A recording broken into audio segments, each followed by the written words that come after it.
আসসালামু আলাইকুম, সবাইকে স্বাগত জানাচ্ছি সি ইউনিট অ্যাডমিশন কোর্সে। তো আজকের ক্লাসে আমরা আলোচনা করব ব্যবস্থাপনার সবথেকে বেসিক একটা চ্যাপ্টার, ব্যবস্থাপনার একদম ফার্স্ট একটা চ্যাপ্টার, সেটা হচ্ছে ব্যবস্থাপনার ব্যবসার ধারণা।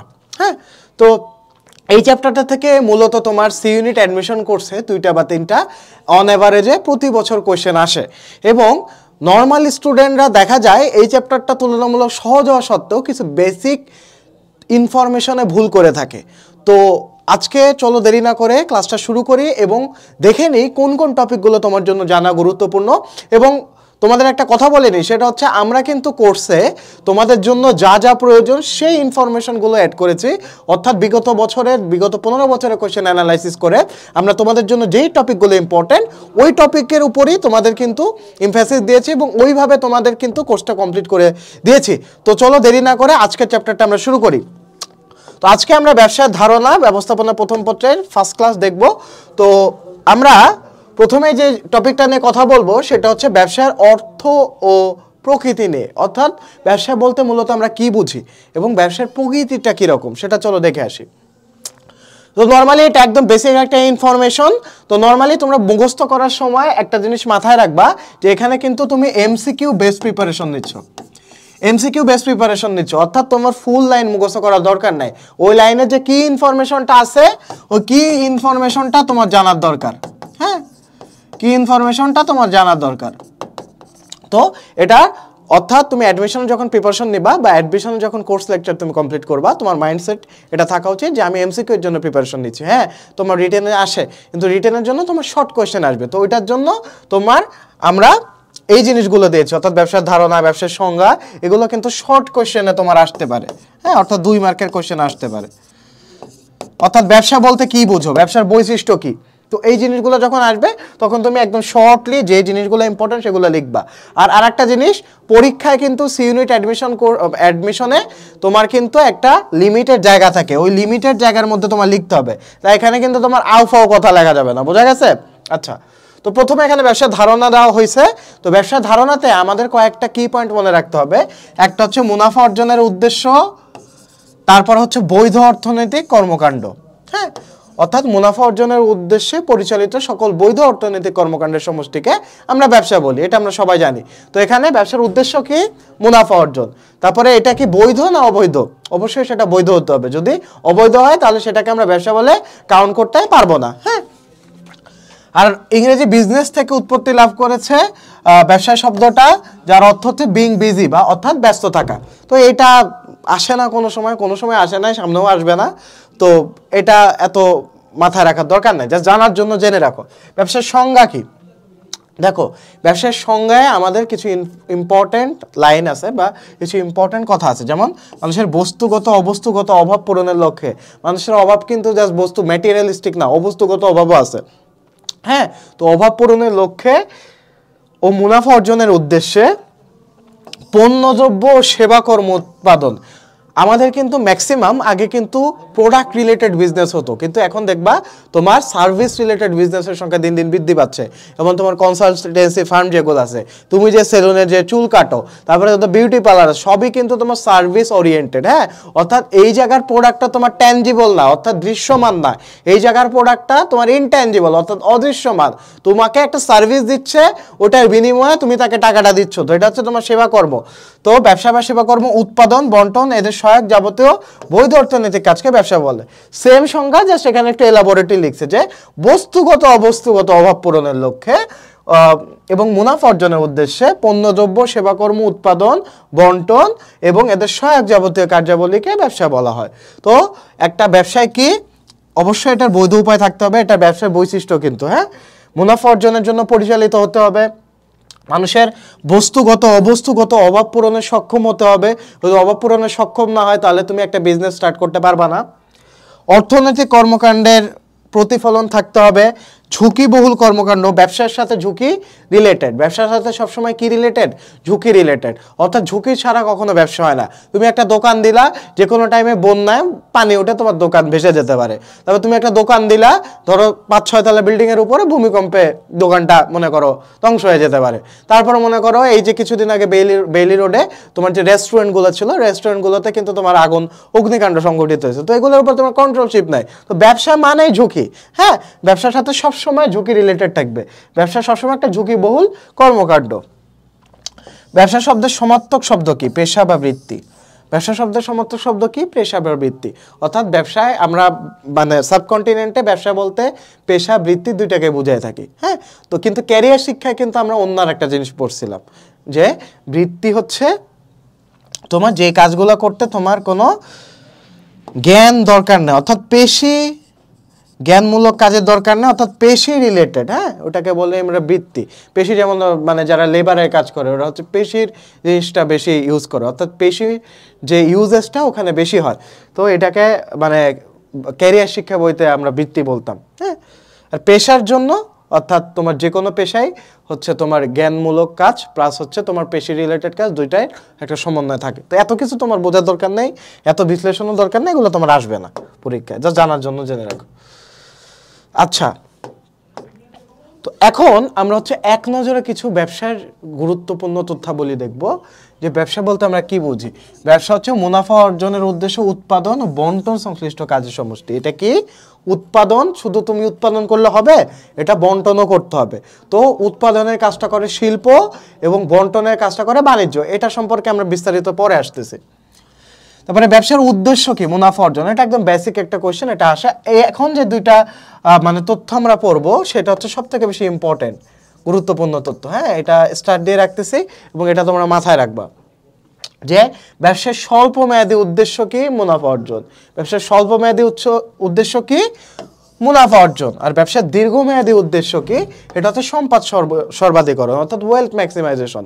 অর্থাৎ সম্পদ সর্বাধিকরণ করলে কিন্তু ব্যবসার গ্রোথ হয়। হ্যাঁ, ব্যবসার কি হয়? গ্রোথ হয়। ব্যবসা সবসময় এক্সপ্যান্ড হয়। আর তুমি যদি তোমার জাস্ট প্রফিট ম্যাক্সিমাইজেশন উদ্দেশ্য থাকে তাহলে কিন্তু ব্যবসা হ্যাঁ প্রফিট অর্জন করে বা মুনাফা অর্জন করে, কিন্তু ব্যবসাটা এক্সপ্যান্ড হয় না। হ্যাঁ, যত মাল্টিন্যাশনাল কোম্পানি দেখবা, যত গ্রুপ অফ ইন্ডাস্ট্রিজ দেখবা, সবগুলো কিন্তু তোমার ওয়েলথ ম্যাক্সিমাইজেশনের উপর বেশি ফোকাস দেয়। বোঝা গেছে? তারপরে ব্যবসার লক্ষ্য কি? মানুষের বস্তুগত অবস্থাগত অভাব পূরণ করা। যেমন ব্যাংক, বিমা, বিউটি পার্লার এক এক ধরনের অভাব পূরণ করে থাকে এক একটা সেক্টর। পরামর্শ দান, বিমান চলাচল, সবগুলো কিন্তু তোমার এক একটা বস্তুগত অবস্তুগত অভাব পূরণ করে থাকে। বোঝা গেছে? বিজনেস শব্দটি প্রাচীন বেজিং শব্দের আধুনিক রূপ। এগুলোর দরকার নেই, এগুলো কখনো আসেনি, আসবেও না। বিজনেস শব্দের আক্ষরিক অর্থ কি? বিং বিজি, অর্থাৎ ব্যস্ত থাকা। এটা আসার চান্সেসও কম, যা জেনে রাখো। হ্যাঁ, ব্যবসার প্রকৃতি কি? ব্যবসায় প্রকৃতি হতে প্রাপ্ত সম্পদগুলোর রূপগত, কালগত, স্থানগত, সত্যগত, পুঁজিগত, ঝুঁকিগত, প্রচারগত উপযোগ সৃষ্টি করে। আচ্ছা, তোমাদের কাছে একটা প্রশ্ন, বলো তো উপযোগ মানে কি? বলো তো।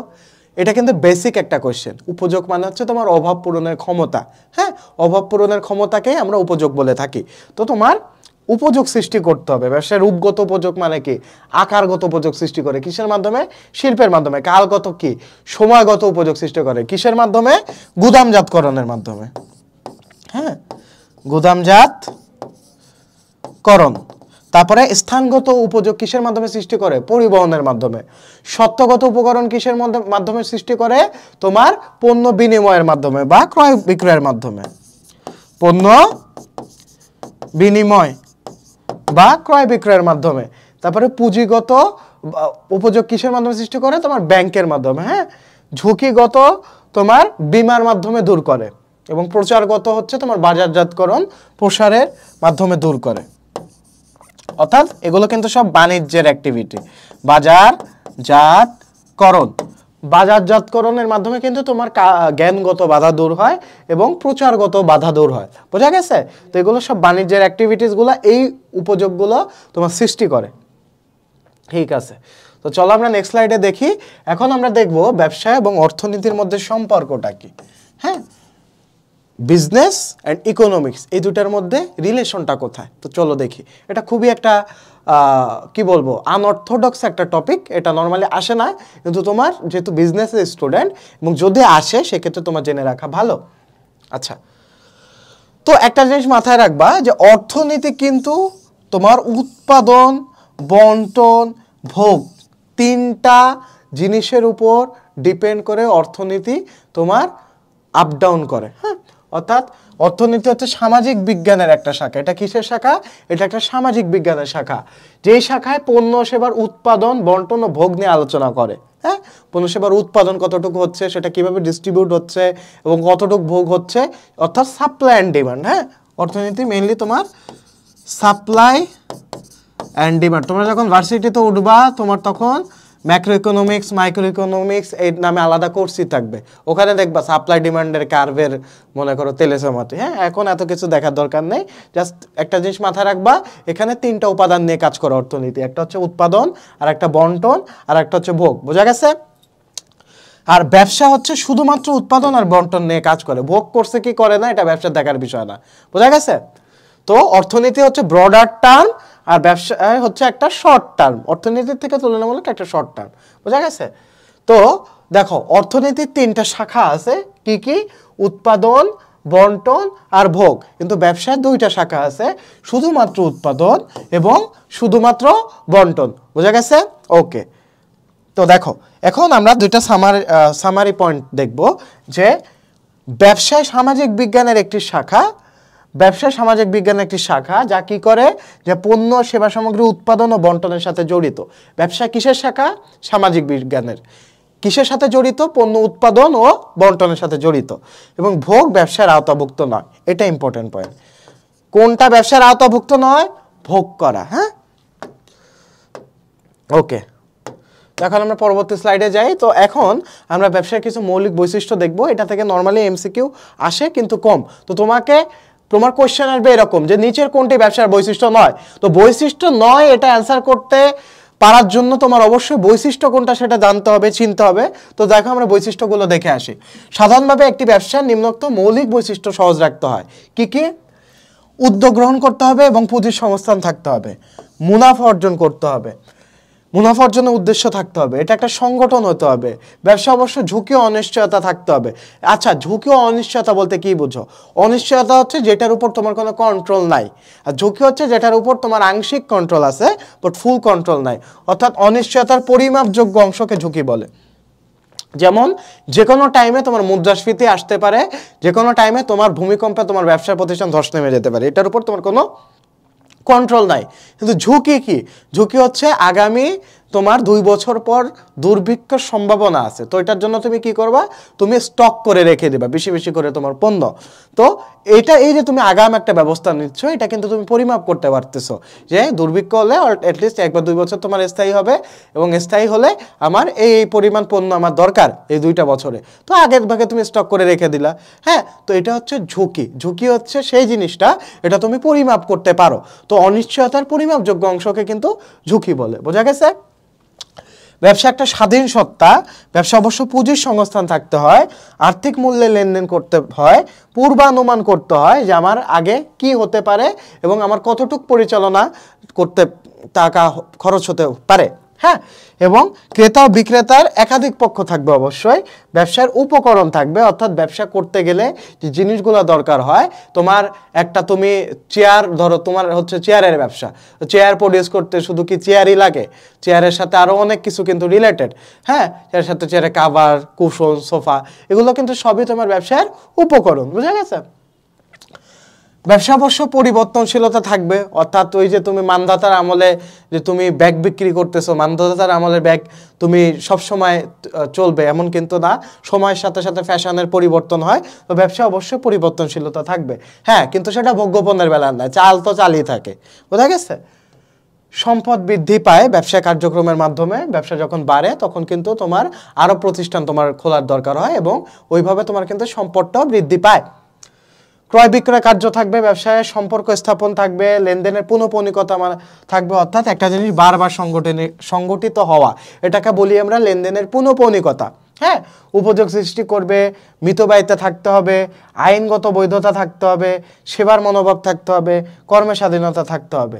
তো এগুলো সবই ব্যবসার কিন্তু বৈশিষ্ট্য। হ্যাঁ, তো এগুলোর মধ্যে ইম্পর্টেন্ট যে বৈশিষ্ট্যগুলো এগুলো আমি স্টার্ট দিয়ে দিচ্ছি। লেনদেনের পুনঃপনিকতা এটা ইম্পর্টেন্ট, ঝুঁকি অনিশ্চয়তা ইম্পর্টেন্ট, স্বাধীন সত্তা ইম্পর্টেন্ট, তারপরে হচ্ছে মুনাফা অর্জন ইম্পর্টেন্ট, উদ্যোগ গ্রহণ ও পুঁজি সংস্থা ইম্পর্টেন্ট।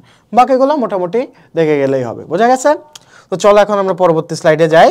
তো পরবর্তী স্লাইডে আমরা দেখতে পাচ্ছি যে আমরা দুইটা টপিক নিয়ে কথা বলবো। একটা হচ্ছে স্মাগলিং বা চোরাচালান ব্যবসা নয়। কেন ব্যবসা নয় আমি শুরুর দিকেই বলছি, বৈধতা, আইনগত বৈধতা। স্মাগলিং বা চোরাচালানে কি আইনগত কোনো বৈধতা আছে? তো বৈধতা নাই। তো যেহেতু বৈধতা নাই তাই এটাকে আমরা ব্যবসা বলতে পারি না। সাধারণত ব্যবসা বলতে মুনাফা অর্জনের নিমিত্তে এই যে বৈধ অর্থনৈতিক কর্মকাণ্ডকে বোঝায়। চোরাচালান অর্থনৈতিক কর্মকাণ্ড এবং মুনাফা অর্জনের উদ্দেশ্যে সাধিত হলেও আইনের দৃষ্টিতে কিন্তু বৈধতা, তাই এটাকে আমরা ব্যবসা বলতে পারবো না। ব্যক্তিগত গাড়ি বিক্রয় করে লাভ করলে ব্যবসা হবে না। তুমি একটা ব্যক্তিগত গাড়ি বিক্রয় করলা, তুমি লাভও হলো, মুনাফা অর্জনের উদ্দেশ্য আছে, তাও কেন এটা ব্যবসা হবে না? চলো দেখে নিই। তো দেখো, কোনো ব্যক্তি যদি তার ব্যক্তিগত গাড়ি বিক্রয় করে কিছু টাকা লাভ করে, এটা ব্যবসা হবে না যদিও উক্ত লেনদেন আইনের দৃষ্টিতে বৈধ এবং মুনাফা অর্জিত হয়েছে। কিন্তু কেন হবে না? কারণ এটা ব্যবসার উদ্দেশ্যে গঠিত নয় বা পরিচালিত নয়, অর্থাৎ এখানে পুনঃপৌনিকতা নাই, অর্থাৎ লেনদেনটা বারবার হচ্ছে না। অর্থাৎ তুমি যদি অনেকগুলো গাড়ি কিনতা, সেল করতা, আবার গাড়ি আনতা, আবার সেল করতা, অর্থাৎ বারবার এই সাইকেলটা যখন চলতো তখন তোমার গাড়ির বিজনেস বলা যেত। কিন্তু এটা যেহেতু তোমার ব্যক্তিগত গাড়ি, তুমি একবারই সেল করে দিচ্ছ, পরে আর কিনে আবার সেল করতেছো না, তাই এটাকে আমরা ব্যবসায় আওতাভুক্ত করতে পারবো না। অর্থাৎ ব্যবসার অন্যতম একটা বৈশিষ্ট্য হচ্ছে লেনদেনের পুনঃপৌনিকতা। তো লেনদেনের পুনঃপৌনিকতা না থাকায় আমরা বলতে পারি যে এটা ব্যবসা না। ওকে, তো চলো এখন আমরা নেক্সট স্লাইডে যাই। তো নেক্সট স্লাইডে আমরা যে টপিকটা সম্পর্কে দেখব সেটা হচ্ছে ব্যবসার সমীকরণ। হ্যাঁ, ব্যবসার সমীকরণ অর্থাৎ ব্যবসায় কোন কোন উপাদান দ্বারা গঠিত। ব্যবসায় হচ্ছে তোমার মূলত পণ্য উৎপাদন, পণ্য বিনিময় এবং বিনিময় সহ কার্যাবলী দ্বারা গঠিত। ওকে, তো এটার ইকুয়েশনটা হচ্ছে B equal to I plus T plus AT, তোমাদের বইয়ে আছে। অর্থাৎ বিজনেস সমান সমান industry plus trade plus auxiliary to trade, অর্থাৎ শিল্প, তারপর হচ্ছে বাণিজ্য এবং বাণিজ্য সহায়ক কার্যাবলীর সমষ্টিকে আমরা বলি ব্যবসায়। হ্যাঁ, তো দেখো ব্যবসার প্রধান দুইটা শাখা, একটা হচ্ছে উৎপাদন সংশ্লিষ্ট কাজের সমষ্টি, অন্যটা হচ্ছে বন্টন সংশ্লিষ্ট কাজের সমষ্টি। তাহলে এখানে তোমার দুইটা কি পয়েন্ট মনে রাখতে হবে, একটা হচ্ছে উৎপাদন সংশ্লিষ্ট আর একটা হচ্ছে বন্টন সংশ্লিষ্ট।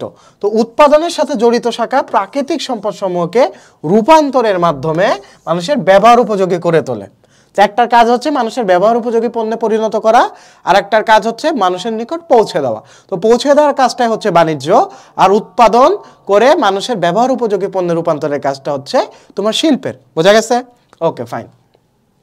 তো দেখো, শিল্পের উৎপাদিত পণ্য ক্রেতা ভোক্তার নিকট পৌঁছাতে দীর্ঘ পথ অতিক্রম করতে হয় এবং নানা বাধা বিপত্তির সম্মুখীন হতে হয়। ব্যবসায় যে শাখা শিল্প পণ্য ভোক্তার কাছে পৌঁছাতে সাহায্য করে সেই শাখাকে আমরা বাণিজ্য বলি, এবং বাণিজ্যকে আমরা আরও দুই ভাগে ভাগ করতে পারি। হ্যাঁ, একটা হচ্ছে বিনিময়, অপরটি বিনিময় সহায়ক কার্যাবলী। বিনিময় বলতে আমরা শুধু পণ্য ক্রয় বিক্রয়কে বুঝি, এবং বিনিময় সহায়ক কার্যাবলীর মধ্যে আমরা পরিবহন, গুদামজাতকরণ, বিজ্ঞাপন, ব্যাংকিং, বীমা ইত্যাদি কাজগুলো বুঝে থাকি। ওকে, তো চলো এখন আমরা নেক্সট স্লাইডে যাই। আচ্ছা, তো এই স্লাইডে আমরা দেখব যে ব্যবসায় নিয়োজিত সম্পদগুলো কি কি। ব্যবসায় নিয়োজিত বিভিন্ন টাইপের সম্পদ থাকে।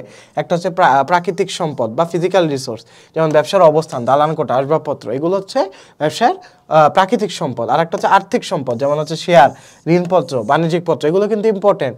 প্রাকৃতিক সম্পদ কোনগুলো, আর্থিক সম্পদ কোনগুলো, এগুলো কিন্তু আমার মনে রাখতে হবে। মানব সম্পদ, এগুলো হচ্ছে যারা তোমার প্রতিষ্ঠানে কর্মরত আছে, নির্বাহী, ব্যবস্থাপক, শ্রমিক, কর্মচারী, এগুলো হচ্ছে তোমার মানব সম্পদ। তারপর হচ্ছে তথ্য সম্পদ, এই যেগুলো হচ্ছে তোমার কম্পিউটারে থাকে, টেকনিক্যাল রিলেটেড জিনিস, যেমন তথ্য, উপাত্ত, ডেটাবেস, এগুলো হচ্ছে কি তোমার তথ্য সম্পদ। হ্যাঁ, তো একটা ব্যবসা প্রতিষ্ঠানে মূলত 4 ধরনের সম্পদ থাকে। ওকে, তো একটা প্রতিষ্ঠানের সবথেকে গুরুত্বপূর্ণ সম্পদ হচ্ছে মানব সম্পদ।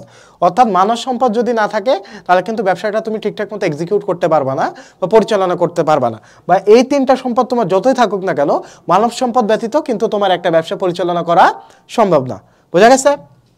তো এটা তোমরা মাথায় রাখবে, এটা ইনফরমেশনটা ইম্পর্টেন্ট। আর অর্থ বা মূলধনকে বলা হয় ব্যবসার জীবনী শক্তি, এটাও খুবই ইম্পর্টেন্ট, এটা প্রায় এমসিকিউতে আসে যে ব্যবসার জীবন শক্তি কি। তোমার সব আছে, মানব সম্পদ আছে, টাকা না থাকলে মানব সম্পদও থাকবে না, কিছুই থাকবে না, জীবনটা হচ্ছে টাকার উপর, ঠিক আছে, টাকাই আসল সম্পদ। ওকে, তো আমরা নেক্সট স্লাইডে যাই। তো এখন আমাদের ব্যবসার উৎপত্তি ক্রম বিকাশের কিছু তথ্য দেওয়া আছে, এখান থেকে তোমার সব তথ্য মনে রাখার দরকার নাই। এই যে খ্রিস্টপূর্ব 4000 থেকে 2000 এই ঘোড়ার ডিম জীবনেও আসে না, তো অনেক মানে স্টুডেন্ট আছে যারা এগুলো মুখস্থ করে টাইমটা ওয়েস্ট করে, এখান থেকে কোনো কোয়েশ্চেন আসেও নি, আসবেও না, তো এগুলো তোমার মুখস্থ করার দরকার নেই, যেগুলো আসবে সেগুলো আমি বলতেছি। যে প্রাচীন যুগে কি কি হয়েছে, হ্যাঁ, তো বিনিময় ব্যবস্থা বা বিনিময় প্রথার সিস্টেম চালু হয়, অর্থাৎ বার্টার সিস্টেম চালু হয় প্রাচীন যুগে, এই তথ্যটা আসতে পারে। হ্যাঁ, বিশেষীকরণ ও শ্রম বিভাগীকরণ পদ্ধতির প্রচলন হয় প্রাচীন যুগে, এই তথ্যটা ইম্পর্টেন্ট আসতে পারে। তো প্রাচীন যুগে মানুষ কি করত, ফলমূল, পশু শিকার, কুমার কামার, তাতেও ছুতারের উদ্ভব হয় এই যুগে, উৎপাদনকারী ও ভোগকারীর উদ্ভব হয়, এটা কিন্তু প্রাচীন যুগে। তো এটাও ইম্পর্টেন্ট যে উৎপাদনকারী ও ভোক্তার উদ্ভব হয় কোন যুগে, প্রাচীন যুগে, মাথায় থাকবে। এটার প্রধান বৈশিষ্ট্য কি, প্রত্যক্ষ বিনিময় ব্যবস্থা প্রচলিত হয়েছিল এই যুগে, কৃষিকাজ শুরু হয়েছিল, সমাজে উৎপাদনকারী ও ভোগকারী শ্রেণীর উদ্ভব হয়েছিল, বিভাগীয়করণ ও বিশেষীকরণের প্রচলন হয়। হ্যাঁ, এটা ইম্পর্টেন্ট তথ্য। তো প্রাচীন যুগ থেকে ইম্পর্টেন্ট তথ্য এইগুলাই, যেগুলো দাগাই দিছি। ওকে, তো চলো নেক্সট স্লাইডে যাই। তারপরে আসি মধ্যযুগে। মধ্যযুগে তোমার কয়েকটা ইনফরমেশন খুবই ইম্পর্টেন্ট, সেটা হচ্ছে অঞ্চল ভিত্তিতে গিল্ড সিস্টেমের ভিত্তিতে ব্যবসায়ী সংঘ ব্যবস্থা গড়ে তোলে কোন যুগে, মধ্যযুগে। হ্যাঁ, তারপরে কড়ি পাথরের প্রচলন হয় কোন যুগে, মধ্যযুগে। এই কড়ি পাথর দেখে বুঝবা, অনেকে ভুল করে প্রাচীন যুগ দিয়ে আসবা, কারণ কড়ি তো অনেক প্রাচীন যুগের জিনিস, মানে কমন সেন্স তো এটাই বলে, কিন্তু এটা কিন্তু মধ্যযুগে প্রচলিত হয়। হ্যাঁ, কড়ি ও পাথর বা মুদ্রা ব্যবস্থা চালু হয় কিন্তু তোমার মধ্যযুগে। তারপরে ইস্ট ইন্ডিয়া কোম্পানি ভারত উপমহাদেশে, হাডসন বে কোম্পানি আমেরিকায়, মস্কোভা কোম্পানি রাশিয়া এবং নেভাল কোম্পানি ভূমধ্যসাগরীয় অঞ্চলে উপনিবেশ সৃষ্টি করে, এটা খুবই ইম্পর্টেন্ট একটা ইনফরমেশন। ইস্ট ইন্ডিয়া কোম্পানি কোন জায়গায় উপনিবেশ সৃষ্টি করে, ভারতে। হাডসন বে কোম্পানি কোন জায়গায়, আমেরিকায়। মস্কোভা কোম্পানি কোথায়, রাশিয়ায়। নেভাল কোম্পানি কোথায়, ভূমধ্যসাগরীয় অঞ্চলে তোমার উপনিবেশ সৃষ্টি করে। এবং উপনিবেশ সৃষ্টির মাধ্যমে মধ্যযুগে আন্তর্জাতিক বাণিজ্যের সম্প্রসারণ হয়। তো মধ্যযুগে কোন কাজটা হয় ভাইয়া, আন্তর্জাতিক বাণিজ্যের সম্প্রসারণ হয়, এই জিনিসটা মাথায় রাখবে। হ্যাঁ, তো মধ্যযুগে তোমার আন্তর্জাতিক বাণিজ্যের সম্প্রসারণ হয়, অর্থের প্রচলন হয়, শামুক, ঝিনুক, কড়ি পাথর ইত্যাদি এই যুগে, বাজার ও শহরের উৎপত্তি হয় এই যুগে, মধ্যযুগে। এটাও ইম্পর্টেন্ট ইনফরমেশন। বাজার ও শহর সৃষ্টি হয় কোন যুগে, এটা হচ্ছে মধ্যযুগে। ওকে, দুই ধরনের সংঘ ব্যবস্থা গড়ে ওঠে। তো এখান থেকে ইম্পর্টেন্ট ইনফরমেশন এগুলোই। তো চলো এখন আমরা নেক্সট স্লাইডে যাই। এখন আমরা আধুনিক যুগ সম্পর্কে দেখব। এই যে এগুলো দরকার নাই, এগুলো মুখস্থ করার দরকার নেই। তো আধুনিক যুগে মূলত কি হয়, শিল্প বিপ্লব পরবর্তী সময়ে আধুনিক যুগ আরম্ভ হয়। এই সময়ের সবথেকে সিগনিফিক্যান্ট জিনিসটা হচ্ছে জেমস ওয়াটের বাষ্প ইঞ্জিন আবিষ্কার। হ্যাঁ, জেমস ওয়াট 1769 সালে বাষ্প ইঞ্জিন আবিষ্কার করে। এরপর থেকে মূলত তোমার ইন্ডাস্ট্রিয়াল রেভলিউশন শুরু হয়, অর্থাৎ শিল্প বিপ্লব শুরু হয়। হ্যাঁ, শিল্প বিপ্লব হয় তোমার আধুনিক যুগে, বীমা ব্যবস্থার প্রচলন হয় আধুনিক যুগে, প্রযুক্তির উন্নয়ন হয় আধুনিক যুগে, উৎপাদক নিয়ন্ত্রিত, ভোক্তা বাজার নিয়ন্ত্রিত বাজারে রূপান্তরিত হয় আধুনিক যুগে। তো এখান থেকে ইম্পর্টেন্ট ইনফরমেশন হচ্ছে শিল্প বিপ্লব, বীমার প্রচলন এবং প্রযুক্তির উন্নয়ন, আধুনিকরণ। এটা এমনিতেই মাথায় থাকবে, প্রযুক্তির উন্নয়ন, আধুনিকরণ তোমার আধুনিক যুগেই হবে, কিন্তু বাকি দুইটা কিন্তু তোমার মাথায় রাখতে হবে। ওকে ওকে, তো আমরা নেক্সট স্লাইডে যাই। তো এখানে তোমার কিছু আবিষ্কারকের নাম দেওয়া আছে, এখানে যেই জিনিসটা যেগুলো আসে প্রায় সেটা আমি দাগাই দিব, যেমন জেমস ওয়াটের বাষ্প ইঞ্জিন। হ্যাঁ, তারপর হচ্ছে তোমার পাওয়ার লুমের আবিষ্কারক জে.কে, আর বাকিগুলা তোমার না দেখলেও চলবে, জাস্ট একবার দেখে নাও। বাষ্প ইঞ্জিনের আবিষ্কারককে জেমস ওয়াট, ওয়াটার ফ্রেমের আবিষ্কারককে আর্করাইট, পাওয়ার লুমের আবিষ্কারককে জে.কে, স্পিনিং জেনের আবিষ্কারককে হারগ্রিভিস, হ্যাঁ, সিভিলের আবিষ্কারককে কম্পটন। তো এরা হচ্ছে আবিষ্কারক, কত সালে আবিষ্কার করছে এটা দেওয়া আছে, এগুলো জীবনেও আসে না, তো এগুলো মুখস্থ করে ব্রেনে প্রেশার দেওয়ার কোনো দরকার নেই, বুঝা গেছে? আচ্ছা, এখন আমরা ব্যবসার উদ্দেশ্য সম্পর্কে জানব। তো ব্যবসার উদ্দেশ্যকে আমরা মোটামুটি দুইটা মেইন ক্যাটাগরিতে ভাগ করতে পারি। একটা হচ্ছে প্রত্যক্ষ, একটা হচ্ছে তোমার প্রত্যক্ষ বা মুখ্য উদ্দেশ্য অর্থাৎ ব্যক্তিক উদ্দেশ্য যেটাকে আমরা বলি, আর একটা হচ্ছে পরোক্ষ বা গৌণ উদ্দেশ্য অর্থাৎ সামষ্টিক উদ্দেশ্য। হ্যাঁ, তো এটাকে আবার বিভিন্ন ভাগে ভাগ করতে পারি ব্যক্তিক উদ্দেশ্যকে। একটা হচ্ছে অর্থনৈতিক উদ্দেশ্য, মানবিক উদ্দেশ্য, সামাজিক উদ্দেশ্য, রাষ্ট্রীয় বা জাতীয় উদ্দেশ্য। হ্যাঁ, আর একটা হচ্ছে পরোক্ষ বা গৌণ উদ্দেশ্যকে আমরা কোনো ক্যাটাগরিতে ভাগ করি না। এটা বলতে কি বোঝায় এটা আমরা পরে আসতেছি। তো দেখো অর্থনৈতিক উদ্দেশ্যের মধ্যে কি কি আছে? মুনাফা অর্জন করা, মূলধন বিনিয়োগ করা, সম্পদের সুষ্ঠু ব্যবহার করা, নতুন নতুন উদ্ভাবন করা, তারপর হচ্ছে উৎপাদন ও বন্টন করা, বাজার সৃষ্টি করা ইত্যাদি কিন্তু অর্থনৈতিক উদ্দেশ্যের মধ্যে পড়তেছে। আর মানবিক উদ্দেশ্য কি? ন্যায্য মূল্যে পণ্য সরবরাহ করা, ন্যায্য মজুরি প্রদান করা শ্রমিকদের, ক্রেতার সাথে সুসম্পর্ক স্থাপন করা, জীবনযাত্রার মান উন্নয়ন। অর্থাৎ মানবিক উদ্দেশ্যটা আমরা দেখলেই বুঝবো। হ্যাঁ, এটা আলাদা করে মনে রাখার দরকার নেই। কিন্তু দেখো উৎপাদন ও বন্টন, বাজার সৃষ্টি এগুলো কিন্তু অর্থনৈতিক উদ্দেশ্য। হ্যাঁ, এগুলো কিন্তু সহজে বুঝবা না যেটা অর্থনৈতিক উদ্দেশ্য যতক্ষণ না তুমি এটা ক্লিয়ার রাখতেছ। হ্যাঁ, সামাজিক উদ্দেশ্য কি? শিল্পায়ন ও নগরায়ন করা, জনহিতকর কাজে অংশগ্রহণ করা, উত্তম একটা কার্য পরিবেশ নিশ্চিত করা, শ্রমিক কর্মীদের উপযুক্ত মর্যাদা প্রদান করা, হ্যাঁ, কর্মীদের ন্যায্য মজুরি প্রদান ও কল্যাণ করা, তারপর হচ্ছে কারবারের পরিবেশ সুস্থ রাখা, কর্মসংস্থান সৃষ্টি করা। হ্যাঁ, তো এই জিনিসগুলো কিন্তু সামাজিক উদ্দেশ্যের মধ্যে পড়তেছে। তো দেখো এখানে কিন্তু এই টাইপের কোশ্চেন আসতে পারে যে ন্যায্য মজুরি প্রদান কোন ধরনের উদ্দেশ্য? তো এটা একদিকে যেমন মানবিক উদ্দেশ্য, আর একদিকে কিন্তু সামাজিক উদ্দেশ্য। দেখো শ্রমিকদের ন্যায্য মজুরি প্রদান করা, তো তোমার ক খ উভয় এই টাইপের কিন্তু এমসিকিউ আসতে পারে। তো এই জিনিসগুলো ক্লিয়ার রাখবা, ঠিক আছে? রাষ্ট্রীয় বা জাতীয় উদ্দেশ্য কি? অর্থনৈতিক উন্নয়ন করা। তো অর্থনৈতিক উন্নয়ন এই কথাটা দেখে অনেক সময় ভাববা যে এটা মনে হয় অর্থনৈতিক উদ্দেশ্যের মধ্যে পড়তেছে, কিন্তু অর্থনৈতিক উন্নয়ন কিন্তু তোমার মূলত রাষ্ট্রীয় বা জাতীয় উদ্দেশ্য। তো এটা ভেরি ভেরি ইম্পর্টেন্ট, এটা তোমার গোলায় ফেলার চান্সেস আছে। হ্যাঁ, এবার জাতীয় আয় ও সম্পদ বৃদ্ধি এটাও কিন্তু তোমার জাতীয় উদ্দেশ্য। ক্ষতিকর ব্যবসা বর্জন এটা জাতীয় উদ্দেশ্য। কর ও রাজস্ব প্রদান করা জাতীয় উদ্দেশ্য। আন্তর্জাতিক যোগাযোগ স্থাপন, দক্ষ জনশক্তির উন্নয়ন, জাতীয় মূলধন বৃদ্ধি সবই কিন্তু তোমার রাষ্ট্রীয় বা জাতীয় উদ্দেশ্যের মধ্যে পড়তেছে। বোঝা গেছে? তো যেগুলো দাগ দিয়ে দিয়েছি ওগুলো একটু মাথায় রাখবা। আচ্ছা, পরবর্তী স্লাইডে যাই। ওকে, তো এখন আমরা ব্যবসার প্রধান 4টা বৈশিষ্ট্য দেখব। একটা হচ্ছে মুনাফা অর্জন করা, টিকে থাকা, প্রবৃদ্ধি অর্জন করা, সামাজিক দায় দায়িত্ব। তো দেখো এখানে নোটে একটা ইম্পর্টেন্ট ইনফরমেশন দেওয়া আছে। ব্যবসার লক্ষ্য হচ্ছে মানুষের বস্তুগত অবস্থাগত অভাব পূরণ, এটা আমরা ফার্স্ট স্লাইডেই বলে দিছি। হ্যাঁ, সুযোগ ব্যয়টা কি? এখানে অনেক কিছু টেক্সট বইয়ের ভাষায় বলা আছে, তোমাকে একটা ছোট্ট এক্সাম্পল দিলে বুঝে যাবা। ধরো তোমার হাতে 10,000 টাকা আছে, তো 10,000 টাকায় তুমি 2টা কাজ করতে পারবা। একটা ধরো তুমি হচ্ছে সাইকেল কিনতে পারবা, আর একটা ধরো তুমি হচ্ছে বাইরে কোথাও ঘুরতে যেতে পারবা বা কোনো একটা জায়গায় ট্যুর দিতে পারবা।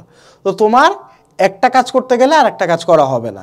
তো এই যে একটা কাজ করার জন্য তুমি আর একটা কাজের সুযোগ ছাড়তেছো, এটাকেই বলা হয় সুযোগ ব্যয়। হ্যাঁ, ব্যবসার প্রথম ও প্রধান উদ্দেশ্য হচ্ছে মুনাফা অর্জন। একজন ব্যক্তি যদি ব্যবসায় নিজেকে সম্পৃক্ত না করতো তাহলে জীবিকা নির্বাহের জন্য অন্য কোনো পেশা পছন্দ করতো। একজন ব্যক্তির এরূপ কর্ম থেকে কিছু বেতন পেত, তাহলে আমরা বলতে পারি যে একজন ব্যবসায়ী সেই বেতন ছেড়ে দিয়ে ব্যবসায় সম্পৃক্ত হয়েছে। এই ছেড়ে দেওয়া বেতন বা অর্থ হচ্ছে সুযোগ ব্যয়, অর্থাৎ একটা জিনিসের জন্য আরেকটা সুযোগ ছেড়ে দেওয়া, এটা হচ্ছে সুযোগ ব্যয় বা অপরচুনিটি কস্ট বলি আমরা ইংলিশে। হ্যাঁ, অপরচুনিটি কস্ট, অপরচুনিটি কস্ট বলি আমরা এটাকে। বোঝা গেছে? আচ্ছা, তো পরবর্তী স্লাইডে আমরা যাই। তো এখন আমরা হচ্ছে এক নজরে ব্যবসার কিছু উদ্দেশ্য দেখব। ব্যবসার উদ্দেশ্যে হচ্ছে তোমার 2 প্রকার, একটা হচ্ছে স্বল্প মেয়াদী আর একটা হচ্ছে দীর্ঘমেয়াদী, যেটা আমরা এর আগেও দেখছি। দীর্ঘমেয়াদী উদ্দেশ্য হচ্ছে সম্পদ সর্বাধিকরণ, আর স্বল্প মেয়াদী উদ্দেশ্য হচ্ছে মুনাফা সর্বাধিকরণ, আর সামাজিক উদ্দেশ্য হচ্ছে কর্মসংস্থান সৃষ্টি। হ্যাঁ, তো এই জিনিসগুলো মাথায় রাখবে, এটা খুবই খুবই খুবই ইম্পর্টেন্ট, এটা তোমার এমসিকিউতে আসতে পারে। হ্যাঁ, আর ব্যবসায় কার্যাবলী তো আমরা জানি উৎপাদন থেকে শুরু করে বন্টন পর্যন্ত যা যা আছে সবই ব্যবসায় কার্যাবলী। তো ব্যবসায় কার্যাবলীর মধ্যে তোমার কয়েকটা জিনিস পড়বা, এগুলো ভুল হতে পারে। প্রমিতকরণ, প্রমিতকরণ হচ্ছে পণ্যের রং, গুণাগুণ, মান ইত্যাদি নির্ধারণ করা। আর পর্যায়িতকরণ হচ্ছে মান অনুযায়ী পণ্যকে ভাগ করা। বাজারজাতকরণ প্রসার হচ্ছে জ্ঞানগত বাধা দূর করা, পণ্য বিক্রয় সুবিধাকরণ। আর মোড়কীকরণ হচ্ছে পণ্য ক্ষতির হাত থেকে বাঁচানোর জন্য যে আমরা একটা কাভার দিই, সেটা হচ্ছে মোড়কীকরণ। তো এই যে স্টারগুলো দিছি এগুলার কনসেপ্ট ক্লিয়ার করবো। ওকে, এখান থেকে আসতে পারে। আচ্ছা, তো এই স্লাইডে আমরা একটা জিনিস দেখবো যে ব্যবসায় কাম্য আয়তন নির্ধারণকারী উপাদানগুলো কি কি। তো উপাদানগুলো কি কি, অর্থাৎ ব্যবসার পরিধি কত বড় হবে, কাম্য আয়তনটা কি, এটা কয়েকটা উপাদানের উপর নির্ভর করে। কি কি, চলো দেখে আসি। একটা হচ্ছে আমার কারিগরি শক্তি কেমন, অর্থাৎ আমার যে ম্যান পাওয়ার আছে এই ম্যান পাওয়ারটা কতটুকু শক্তিশালী। তারপর আমার আর্থিক শক্তি কেমন, আমার টাকা কত আছে, ঠিক আছে, ব্যবস্থাপনা শক্তি কেমন, বিপণন শক্তি কেমন, ঝুঁকি গ্রহণ শক্তি কেমন। তো এটা যত প্রত্যেকটা উপাদানের পাওয়ার যত বেশি হবে আমার ব্যবসায় তত বেশি এক্সপ্যান্ড হবে, ব্যবসা তত বেশি বড় হবে। বোঝা গেছে? আচ্ছা, তো পরবর্তী স্লাইডে আমরা যাই। তো এখন আমরা ব্যবসায় আওতা বা পরিধি দেখব। এটা খুবই ইম্পর্টেন্ট এবং এখান থেকে কয়েকটা এমসিকিউ তোমার আসতে পারে। তো ব্যবসাকে মূলত আমরা তিনটা ভাগে ভাগ করি। একটা হচ্ছে উৎপাদন, বাণিজ্য এবং প্রত্যক্ষ সেবা। এবং উৎপাদনের মধ্যে প্রজনন শিল্পটা তোমার আসতে পারে, প্রজনন শিল্প। তারপর হচ্ছে নিষ্কাশন বা উত্তোলন শিল্প, যান্ত্রিক উৎপাদন বা সার্জন শিল্প, এটাও আসতে পারে, যেটার আরেক নাম হচ্ছে প্রস্তুত শিল্প, নির্মাণ বা গঠনমূলক শিল্প, সেবা পরিবেশক শিল্প। হ্যাঁ, তো এগুলো কনসেপ্ট ক্লিয়ার রাখবা বইয়ের। ওকে, তো বাণিজ্য হচ্ছে ট্রেড বা পণ্য বিনিময় এবং বিনিময় সহায়ক কার্যাবলী। ট্রেড বা পণ্য বিনিময়ের মধ্যে তোমার হচ্ছে পণ্য ক্রয় বিক্রয় রিলেটেড। আর যান্ত্রিক শিল্পের মধ্যে কিন্তু আমরা শিল্পকে বিশ্লেষণ শিল্প, যৌগিক শিল্প, প্রক্রিয়াভিত্তিক শিল্প, সংযুক্ত শিল্প, এই কয়েকটা শিল্পতে ভাগ করতে পারি। যেখানে বিশ্লেষণ শিল্প হচ্ছে একটা পদার্থ থেকে যখন দুইটা প্রোডাক্ট হয় তাকে বিশ্লেষণ শিল্প বলতেছি। যৌগিক শিল্প হচ্ছে দুইটা উপাদান মিলে যখন একটা প্রোডাক্ট হয় তখন সেটাকে যৌগিক শিল্প বলতেছি। হ্যাঁ, তারপর হচ্ছে প্রক্রিয়া ভিত্তিক হচ্ছে যেমন হচ্ছে তোমার তুলা হতে বস্ত্র তৈরি বিভিন্ন প্রক্রিয়ার মাধ্যমে তৈরি করা হয়, অর্থাৎ কাঁচামাল বা আধা প্রস্তুত জিনিসকে যখন পরিণত পণ্যে রূপদান করা হয় তখন তাকে প্রস্তুত শিল্প বলা হয়। তারপরে সংযুক্ত শিল্প হচ্ছে কয়েকটা সেপারেট শিল্প মিলে যখন একটা প্রোডাক্ট তৈরি করা হয়। যেমন তোমার একটা গাড়ি যখন প্রস্তুত করা হয়, গাড়ির চাকা এক জায়গায় বানানো হয়, গাড়ির গ্লাস শিল্ড যেটা আছে ওটা আরেক জায়গায় বানানো হয়, গাড়ির সিট যেটা আছে ওটা আরেক জায়গায় বানানো হয়, সবগুলো শিল্প মিলে কিন্তু একটা প্রোডাক্ট তৈরি করা হয়। তো এটাকে আমরা বলতেছি সংযুক্ত শিল্প। বোঝা গেছে? আচ্ছা, তারপর আসি বাণিজ্য, বৈদেশিক বাণিজ্য। বৈদেশিক বাণিজ্য তিন প্রকার: আমদানি, রপ্তানি, পুনঃরপ্তানি। আমদানি হচ্ছে যখন তুমি পণ্য কিনে আনো সেটা আমদানি, যখন পণ্য পাঠাও তখন রপ্তানি। পুনঃরপ্তানি হচ্ছে এক দেশ থেকে কিনে আর এক দেশে তুমি সাপ্লাই দাও, এটা হচ্ছে পুনঃরপ্তানি। বোঝা গেছে? তো এই জিনিসগুলো তোমার ইম্পর্টেন্ট। এখানে যেই কনসেপ্টটা তোমার ক্লিয়ার রাখতে হবে সেটা আমি দাগাই দিচ্ছি। পুনঃরপ্তানি এটা আসতে পারে, তারপর হচ্ছে সংযুক্ত শিল্পের উদাহরণ আসতে পারে, তারপরে বিশ্লেষণ শিল্পের উদাহরণ আসতে পারে, প্রজনন শিল্পের উদাহরণ আসতে পারে। হ্যাঁ, তারপর হচ্ছে পাইকারি আর খুচরার মধ্যে খুচরা শিল্প আসলেও আসতে পারে, এটা না আসার সম্ভাবনাই বেশি। তো এগুলো বলে দিছি। ওকে, আর তোমরা পণ্য বিনিময় সহায়ক কার্যাবলীর মধ্যে বাজারজাতকরণ, প্রসার, গুদামজাতকরণ, বীমা, এই কয়টা কোন ধরনের বাধা দূর করে এটা মাথায় রাখবা, তাহলেই হবে। ওকে, তো আমরা পরবর্তী স্লাইডে যাই। ব্যবসার আওতা বা পরিধি। এতক্ষণ আমরা যে আলোচনা করছি ওইটাই শিল্প, বাণিজ্য, প্রত্যক্ষ সেবা নিয়ে ব্যবসায় আওতা। আর শিল্প কি? তোমার কর্মপ্রচেষ্টার মাধ্যমে প্রাকৃতিক সম্পদ আহরণ এবং এতে উপযোগ সৃষ্টির মাধ্যমে মানুষের ব্যবহার উপযোগী পণ্যে রূপান্তর করা। তো এই ধরনের সংজ্ঞা কিন্তু তোমার শর্ট কোয়েশ্চেন আসতে পারে যে শিল্প বলতে কি বুঝো। ওকে, তো এটা মাথায় রাখবা। তো শিল্পের প্রকারভেদের তোমার ক্রাইটেরিয়াগুলো এখানে দেওয়া আছে। তোমার প্রাথমিক শিল্প হচ্ছে প্রকৃতি প্রদত্ত সম্পদ উত্তোলন করা, আহরণ করা এবং সংগ্রহের প্রক্রিয়া। তো এখানে তোমার মূলত যেখান থেকে কোয়েশ্চেন আসবে সেটা হচ্ছে তোমার উদাহরণ। হ্যাঁ, যেমন নার্সারি, হ্যাচারি, এই দুইটা উদাহরণ খুবই ইম্পর্টেন্ট, এটা দাগায় দিচ্ছি। এই দুটো উদাহরণ থেকে আসতে পারে। তারপর হচ্ছে ন্যাপথলিন, আলকাত্রা, এগুলো কিন্তু মাধ্যমিক শিল্পের উদাহরণ। হ্যাঁ, তারপর হচ্ছে তৃতীয় স্তরের শিল্প কি কি? যে বস্তুগত পণ্য তৈরি করে না বরং বিভিন্ন ধরনের সেবা দানের মাধ্যমে মানুষের কাছে জীবনকে সহজ করে, অর্থাৎ সেবামূলক শিল্প, যেমন ব্যবসায়, ব্যাংকিং, বিনোদন, হাসপাতাল, এগুলো হচ্ছে তৃতীয় স্তরের শিল্প। ওকে, আচ্ছা আচ্ছা, তো এখন আমার যে শিল্পের ক্যাটাগরি আমরা এতক্ষণ দেখলাম এটা একটা সুন্দরভাবে ছকের মাধ্যমে দেওয়া আছে। আমি সরে যাচ্ছি, তোমরা একটা স্ক্রিনশট দিয়ে রাখো এবং আমি যেগুলো বলবো সেগুলো তোমরা দাগায় রাখবো। ওকে, আচ্ছা, তো প্রজনন শিল্পটা একটু দাগ দাও, তারপর হচ্ছে কৃষি শিল্পটা রাখ দাও। একটা জিনিস মাথায় রাখবা, কৃষি শিল্পে যদি থাকে যে মাছ চাষ তাহলে সেটা কৃষি শিল্পের মধ্যে, কিন্তু যদি থাকে হ্যাচারি তাহলে সেটা কিন্তু প্রজনন শিল্পের মধ্যে। হ্যাঁ, তো প্রজনন শিল্পের একটা গুরুত্বপূর্ণ বৈশিষ্ট্য হচ্ছে রিপ্রোডাকশন। হ্যাঁ, অর্থাৎ তোমার পুনরায় উৎপাদন কাজে ব্যবহৃত হবে, পুনরায় উৎপাদন কাজে ব্যবহৃত হবে। যে নার্সারি, হ্যাচারি, পোলট্রি, মৎস্য চাষ, এগুলো সব কিন্তু পুনরায় উৎপাদন করার কাজে ব্যবহৃত হয়, জন্য এটাকে আমরা প্রজনন শিল্পের মধ্যে নিয়ে আসতেছি। কিন্তু পুনরায় উৎপাদনের উদ্দেশ্য না থাকলে এটা কিন্তু কৃষি শিল্পের মধ্যে চলে যাবে। বোঝা গেছে? আচ্ছা, তারপর উৎপাদন বা প্রস্তুত শিল্প, শ্রম ও যন্ত্রের মাধ্যমে আধা প্রস্তুত পণ্যকে মানুষের ব্যবহার উপযোগী পণ্যে রূপান্তর করা বা কনভার্ট করা। এটার মধ্যে আছে কলম শিল্প, গার্মেন্ট শিল্প। ওকে, তারপরে হচ্ছে তোমার নির্মাণ বা গঠনমূলক শিল্প, সেবা পরিবেশক শিল্প। এটা তুমি এমনিতেও পারবে, এটার এক্সপ্লেইন করার দরকার নাই। ওকে, তো এখন আমরা হচ্ছে উৎপাদন বা প্রস্তুত শিল্পের প্রকারভেদ দেখব, যেখান থেকে তোমার প্রায় উদাহরণগুলো বিশেষ করে আসে। এই যে তোমার যৌগিক শিল্পের উদাহরণ সিমেন্ট, সার, সাবান, যেগুলো আমি অলরেডি বলে দিছি।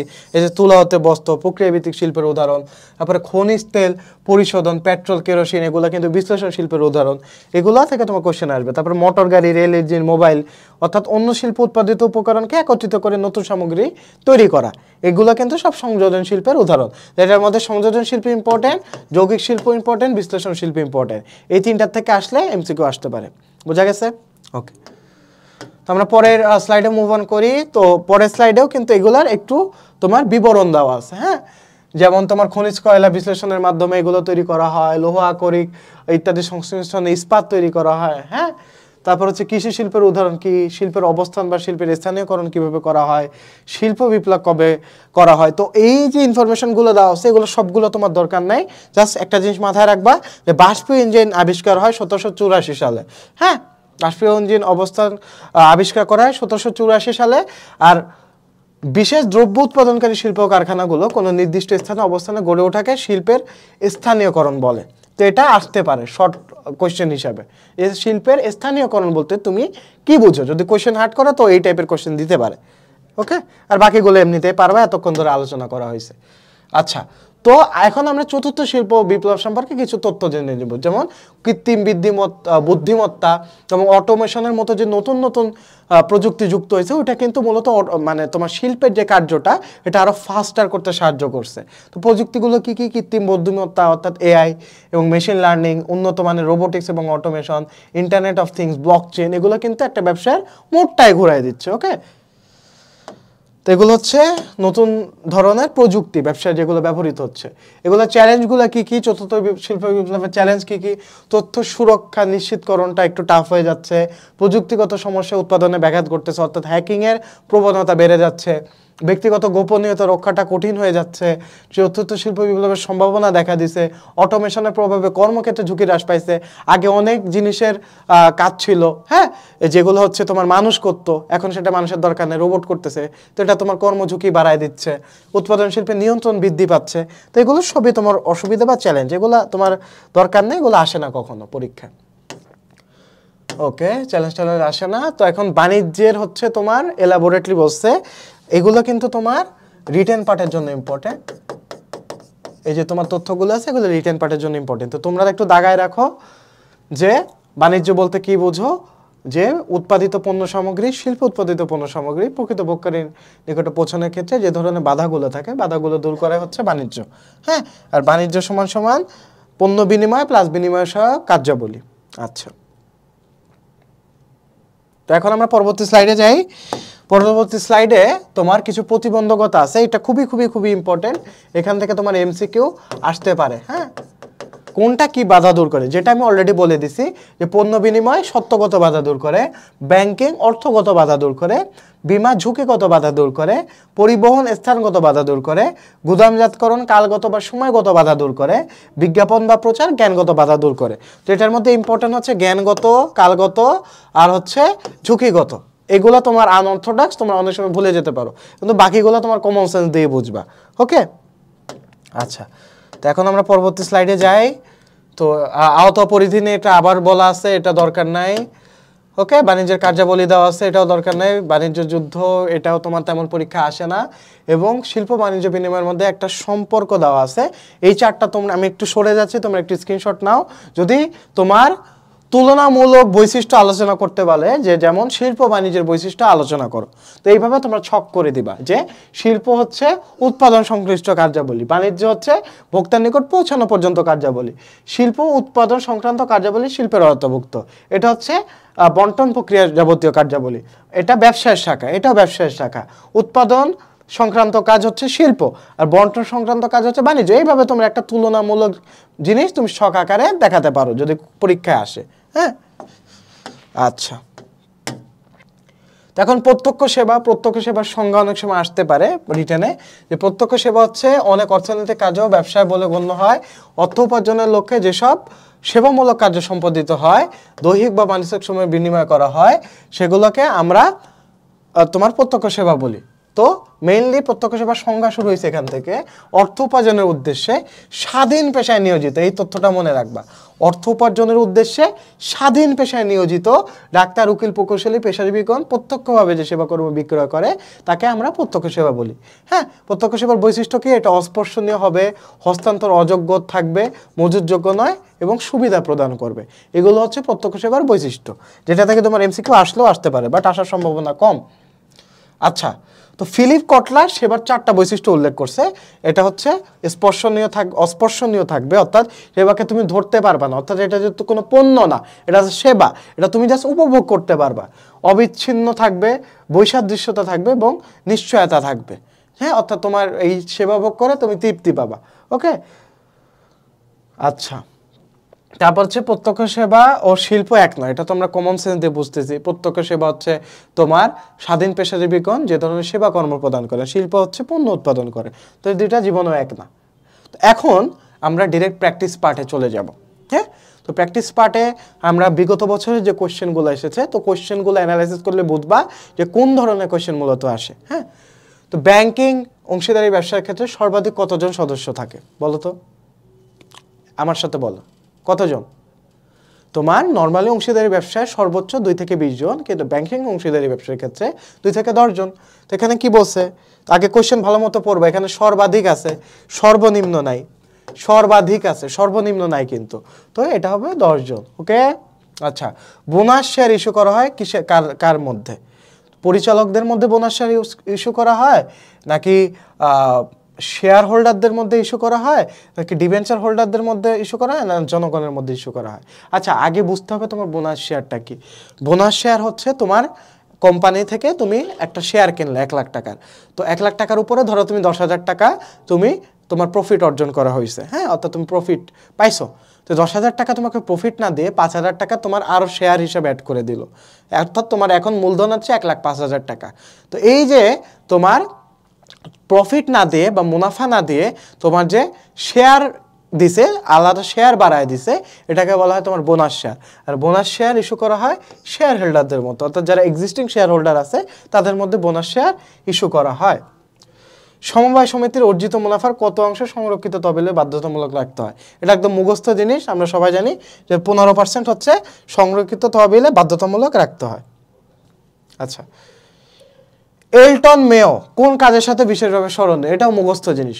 এলটন মেওকে আমরা বলি গতি সমীক্ষার জনক, সময় ও গতি পরীক্ষার জনক বলা হয় এলটন মেওকে।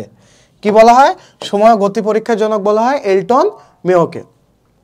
কোনটি স্থায়ী পরিকল্পনার উদাহরণ? আমি এভাবে স্থায়ী পরিকল্পনা মনে রাখতাম, নীতি, রীতি, প্রক্রিয়া, পদ্ধতি, কৌশল। দেখো একটা ছন্দের মিল আছে কিন্তু, নীতি, রীতি, প্রক্রিয়া,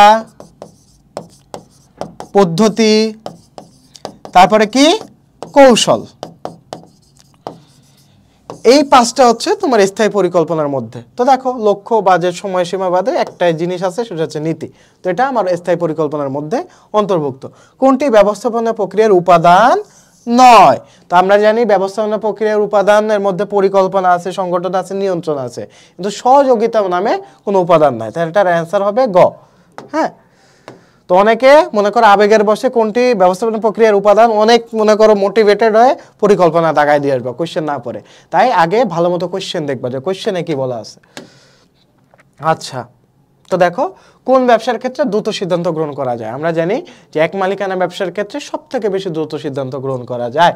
হ্যাঁ, কারণ এটার ব্যক্তি মানে মালিক থেকে একজন মাত্র ব্যক্তি, কারোর সাথে কনসালটেশনের দরকার হয় না, তাই এটার সিদ্ধান্ত গ্রহণ করা সব থেকে বেশি সহজ এবং সব থেকে বেশি দ্রুত। হ্যাঁ, কোন ধরনের নেতৃত্বে নেতা অনুসারীদের কাছ থেকে তথ্য আহ্বান করে বলো তো? স্বৈরতান্ত্রিক নেতৃত্ব সম্ভব, সে নিজে যা দিবে তাই সম্ভব না।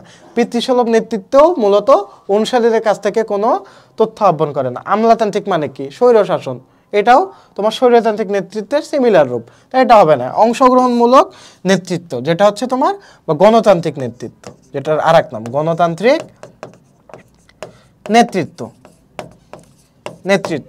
এটা হচ্ছে তোমার অনুসারীদের কাছ থেকে তথ্য আহ্বান করে এবং অনুসারীদের পরামর্শ কিন্তু তারা গ্রহণ করে। এটাকে আমরা বলি গণতান্ত্রিক বা অংশগ্রহণমূলক নেতৃত্ব। বোঝা গেছে? ওকে, ফাইন। প্রেষণা দ্বি উপাদান তত্ত্বের প্রবর্তককে, এটা অনেক ইম্পর্টেন্ট। তো এটা প্রেষণা চ্যাপ্টারটা পড়লে তোমরা বুঝবা। প্রেষণার দ্বি উপাদান তত্ত্বের প্রবর্তক হচ্ছে মূলত তোমার ফ্রেডেরিক হাসবার্গ, যাকে আমরা দ্বি উপাদান তত্ত্বের প্রবর্তক বলে থাকি। বোঝা গেছে? ওকে, ফাইন। এখন নিচের কোনটি সংবিধিবদ্ধ কোম্পানি? তো একটা জিনিস মাথায় রাখবা, সংবিধিবদ্ধ কোম্পানি বলতে আমরা কি বুঝি? রাষ্ট্রপতির আদেশ বলে বা বিশেষ ক্ষমতা বলে যে কোম্পানিগুলো গঠিত হয় সেটাকে আমরা সংবিধিবদ্ধ কোম্পানি বলি। এগুলো হচ্ছে রাষ্ট্রায়ত্ত কোম্পানি। তো এইগুলোর মধ্যে একমাত্র সংবিধিবদ্ধ কোম্পানি হচ্ছে জীবন বীমা কর্পোরেশন, এটা হচ্ছে রাষ্ট্রায়ত্ত কোম্পানি। বোঝা গেছে? কোনটি স্মারকলিপির বিষয়বস্তু? স্মারকলিপির আর এক নাম কি? পরিমেল বন্ধ। এটাকে কোম্পানি পরিচালনার মূল দলিল বলা হয়।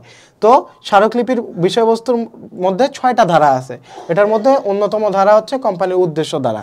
একদম প্রথম ধারাটা হচ্ছে কোম্পানির উদ্দেশ্য ধারা, কোম্পানির নাম ধারা, কোম্পানির ঠিকানা ধারা, কোম্পানির মূলধন ধারা। এগুলো সবই কিন্তু কোম্পানির তোমার স্মারকলিপির বিষয়বস্তু। এই বিজনেসের নিচের কোন মডেলের ভোক্তা অন্য একজন ভোক্তার নিকট সরাসরি পণ্য বিক্রয় করে? তো এটা তোমার ফুল অ্যাব্রিভিয়েশন জানতে হবে। B2B মানে কি? Business to business. C2B মানে কি? Customer to business. C2C মানে কি? Customer to customer. B2C মানে কি? Business to customer. অর্থাৎ এখানে কি বলছে? ভোক্তা থেকে ভোক্তা, অর্থাৎ কাস্টমার থেকে কাস্টমার, অর্থাৎ এটা হবে C2C। বোঝা গেছে? তো এইভাবে তোমার প্র্যাকটিস করতে হবে। তো একটা লেকচার তুমি তখনই আয়ত্ত করতে পারবা বা তখনই মাস্টার করতে পারবা যখন আমরা যেটা পড়াই দিছি ওই কনসেপ্টটা যখন তুমি ইউনিভার্সাল লেকচার শিট দেখবা এবং যখন তুমি এক্সাম দেবা এবং যখন তুমি কোশ্চেন ব্যাংক সলভ করবা। এই 4টা স্টেপের সমন্বিত রূপ যখন তোমার থাকবে, 4 স্টেপ, এই 4টা স্টেপ যখন তুমি প্রপারলি অ্যাপ্লাই করতে পারবা তখনই তুমি তোমার একটা চ্যাপ্টার প্রপারলি কমপ্লিট করা হবে। বোঝা গেছে? তো আজকের লেকচার এই পর্যন্তই। দেখা হচ্ছে পরবর্তী লেকচারে। আসসালামু আলাইকুম।